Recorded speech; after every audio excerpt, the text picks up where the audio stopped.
Whether or not you're a Seed Butter fan, if you clicked on this video, you, like me, love digital horror. To some extent, these creepy projects are what got me into making YouTube videos. There's just something about analog and digital horror that makes it super interesting to me. The non-linear storytelling which leaves gaps that, when properly spaced out by the project's creator, let us theorize and unravel an awesome puzzle left out for us. Today's project combines these traditional digital horror themes with an amazing realm of horror, the fear of the deep, or at the very least, whatever unknown monsters lurk there. Soon, we'll be getting straight into this work, which is from a creator that you probably haven't heard from yet.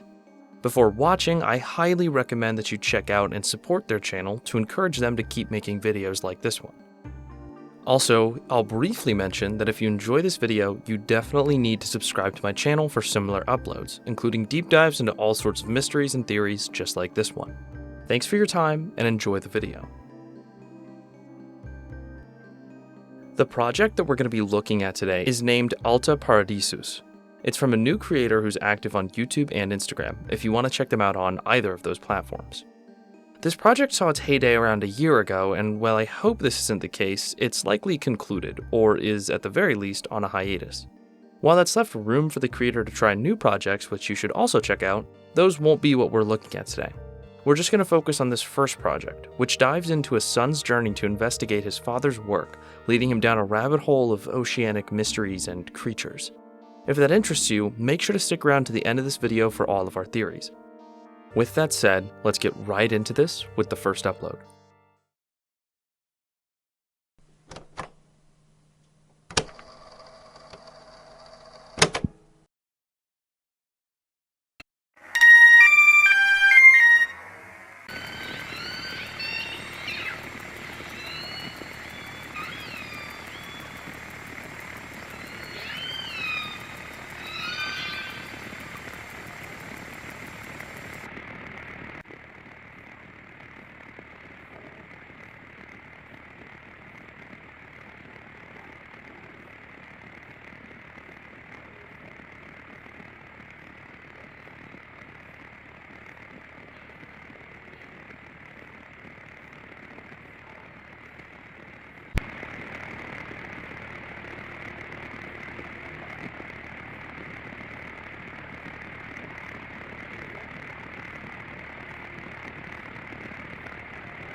Before we even address the video, we can glean some valuable context from the description, which reads, "Come check out this retro dolphin/killer whale footage.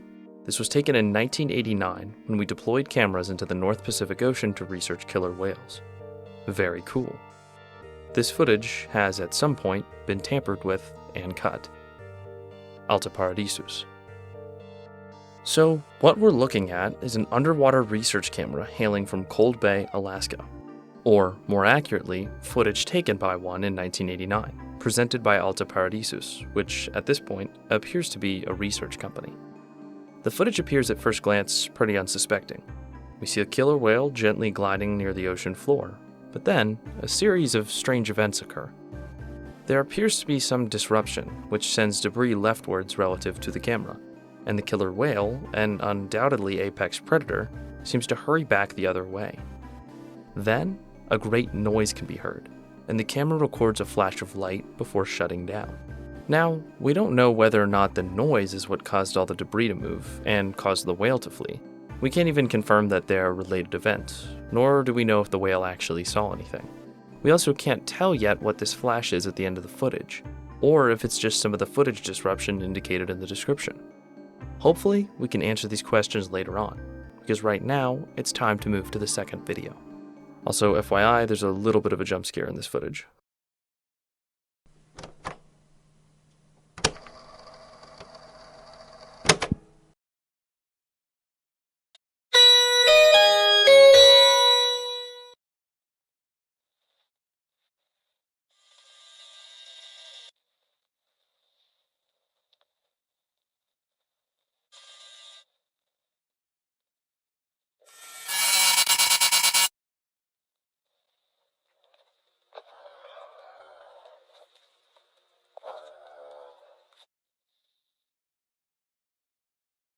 This video, though brief, is extremely concerning. The description is written by our narrator, who says this is footage of his deceased father. It's from another deep-sea camera located in King Cove, Alaska, at a depth of 450 meters below sea level, though this footage is a lot newer, being from 2008. The video kicks off the narrator's search for information about his father, but don't be fooled into thinking that this is just a dead body. We hear a strange muttering from the camera, and the subtitles indicate that something is saying, "Tay sir, I'm here." Beyond that, how would this body have drifted like this to a camera? I'd venture that this camera isn't on the seafloor because it looks like the body is facing it at an upright position. That factor alone would make it extremely difficult for the body to just drift into frame, but for it then to deliver a message complicates things even further. Perhaps something isn't right. We'll learn more about our narrator's missing father soon enough.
In this video, we see some sort of home video from our narrator. Though undated, we come to learn that by this time his father has already gone missing, but not before somehow getting this sketch of an underwater creature along with this photo sent to his son. We're starting to get a feel here for what might have taken this man to the depths of the sea.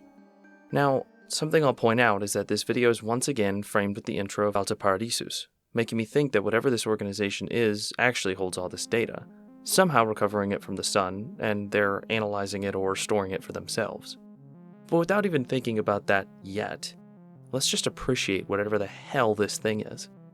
This drawing indicates that this thing grows upwards of 100 meters tall, and though attached to the ground potentially, appears squid-like. At this point, I definitely anticipate that this thing is about to become the main antagonist of the whole series.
With potentially our coolest video yet, we see more work from our narrator's father.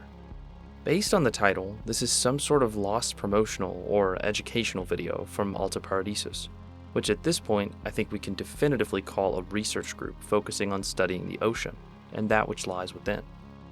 Given the title, we can assume that this tape never made it to light, but it also makes us aware of another crucial fact. If this tape was made 30 years ago, and the narrator is now asking for help identifying this thing, then this monster, though discovered, was never made public in the time between the present day and whenever this tape was made. Paradisus seems to be a research company, not a government or shadowy agency, so what would motivate them to keep this thing secret? We also learn a bit more about this creature's capabilities. Though it looks very much like a sea anemone, it's hypothesized to have legs, these straight lines right here, which would allow it to shuffle and strafe across the ocean floor, and perhaps even, with a hydraulic-like motion, push itself up to the surface. It's characterized by its great tendrils, and perhaps most terrifyingly, its eyes and mouth. If that shot alone wasn't terrifying enough, this giant anemone has one more trick up its sleeve. Apparently, it can keep dead fish in a state between death and life, controlling them from afar and using them as bait for larger prey. This creature isn't just intelligent, but it has powers surpassing what we've ever seen in real life. Finally, in a terrifying twist of fate, the tape reveals that it's learned our name. This creature can learn from what we send down to it. Just by eating or destroying the camera, it figured out what Paradisus was. Perhaps this would explain why this tape never had the chance to make history and bring this abomination to the public's eye.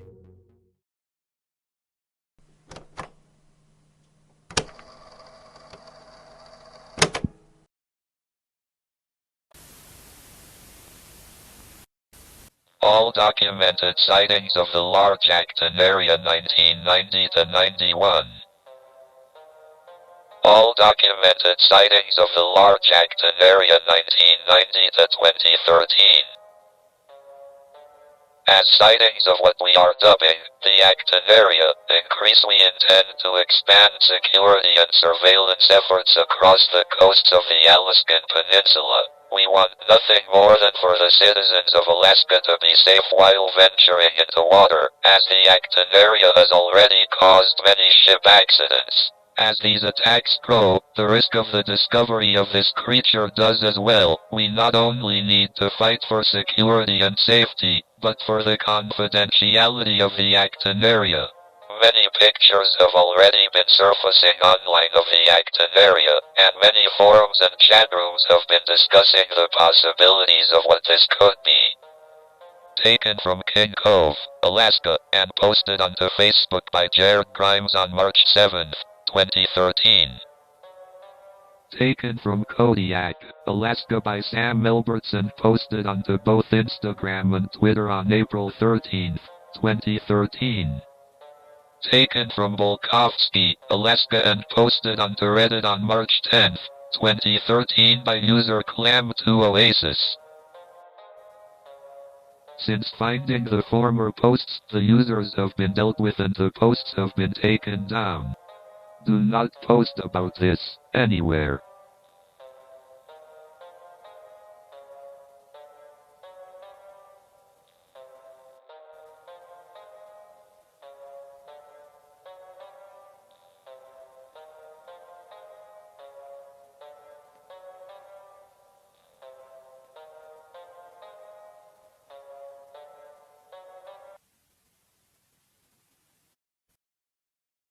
Here, we get to talk about my favorite video so far, which manages to answer so many of our questions.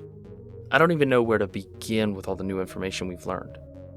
This video, from at least 2013, indicates that this creature, dubbed the actinaria, is being spotted more and more frequently.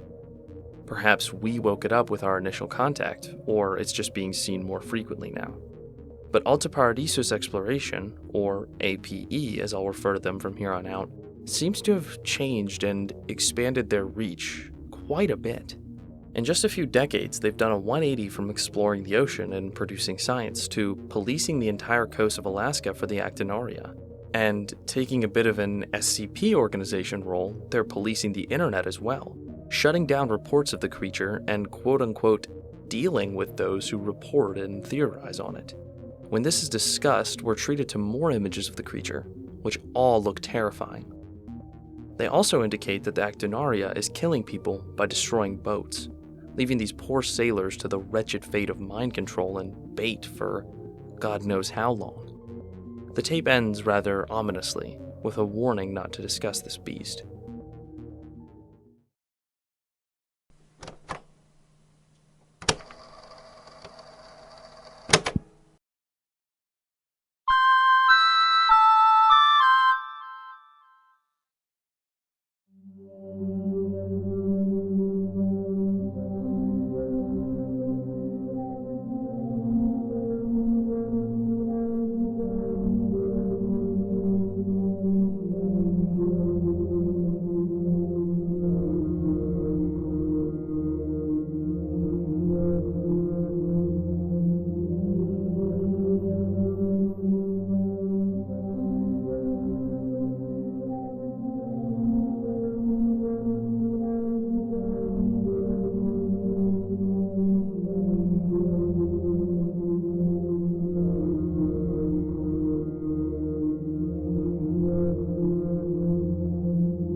In this next upload, we travel back to 1989, answering many questions from the last video with regards to how APE changed over the years. It's revealed that in 1989, an ocean rig designed for research was attacked by the actinaria, killing 89 personnel and frightening another to the point of taking her own life just 3 days later. The creature damaged the rig to an extent that the research had to halt, and we see here that APE then shifted the focus of their organization to studying this monster, critically trying to learn how to kill it, as it's noted that the actinaria is dangerous to both people and the coast of Alaska as a whole. At the end of the clip, we're treated to yet another horrifying piece of footage of this monster before it appears to sink back into the sea. What might be the strangest part of this video as a whole is this description, which reads, 89 dead in all. Danielle, are you at the bottom of the sea now too? They know what you saw, because I know too. Signed, HM. What on earth could that mean?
As we approach the end of the footage that we have to analyze, we jump to a totally different period of time. Going back to the 40s and 50s, learning about Soviet experimentation and, in all likelihood, the birthplace of the actinaria. What you just saw was a video exploring 3 iterations of the Trident project, where, over the course of 3 years, the Soviets experimented with nuclear subs in the Sea of Okhotsk. However, the project went disastrously wrong, exposing the ocean, surrounding towns, and wildlife to intense doses of radiation. This exposure gave birth to a familiar creature, dubbed the Sea Sword by locals. Where have we seen this guy before? Though the video indicates that all these creatures seemingly died out, the description of this video seems to contradict that lie and answer a burning question we have, by simply saying there's more than one that escaped Okhotsk. Another terrifying realization from this video is just how large the breadth of these creatures may be. If they were spawned in the Sea of Okhotsk here, and in just 30 to 50 years spread all the way to Alaska, then they're not only reproducing quickly for their size, but they could be in a large portion of our oceans in just a small bit of time. Maybe the final video of this project will leave us on a more hopeful note.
Here, in the conclusion to the Paradisus series, we get our final answer.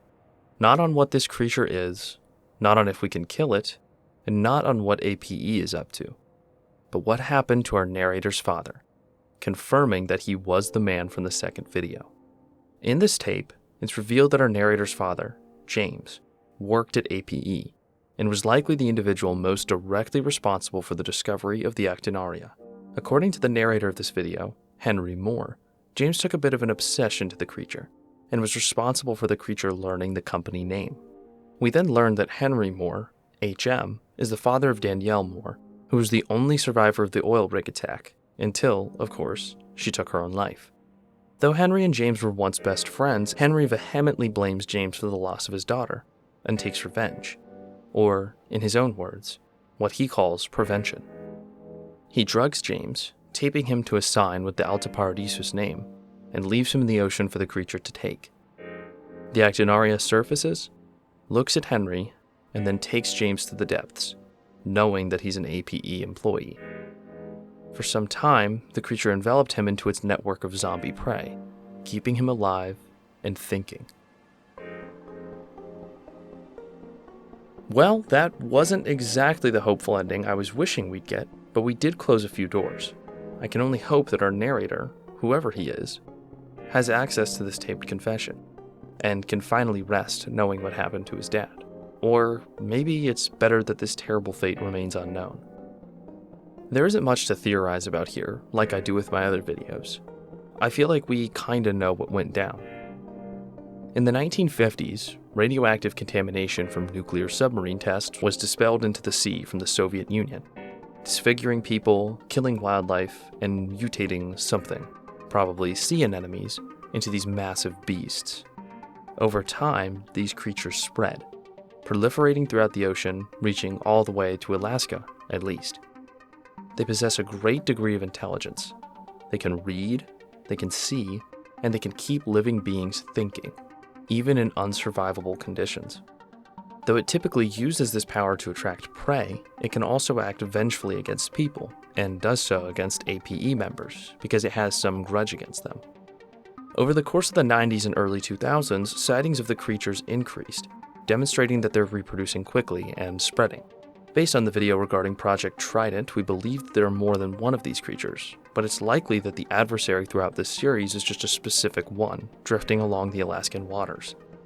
Though, the possibilities do exist that it's either one creature just appearing more and more frequently, or that the different members of the actinaria species can communicate with one another, and thus have a shared hatred for APE. As social media became popular and the creatures became greater in number, reports of them began to surface. But just as the beast reproduced, APE became greater as well, becoming the de facto authority on learning how to destroy this beast and keeping it a secret, literally silencing those who posted photos of it. I'd venture to say that since this creature can learn from people and become vengeful towards them, APE is attempting to distance the actinaria from humanity so that its grudge won't grow any worse, and to prevent the loss of any more lives, as the actinaria frequently sinks boats that are unfortunate enough to cross its path. So, I think we can agree on most of, if not all of what I just suggested. But what then isn't explained?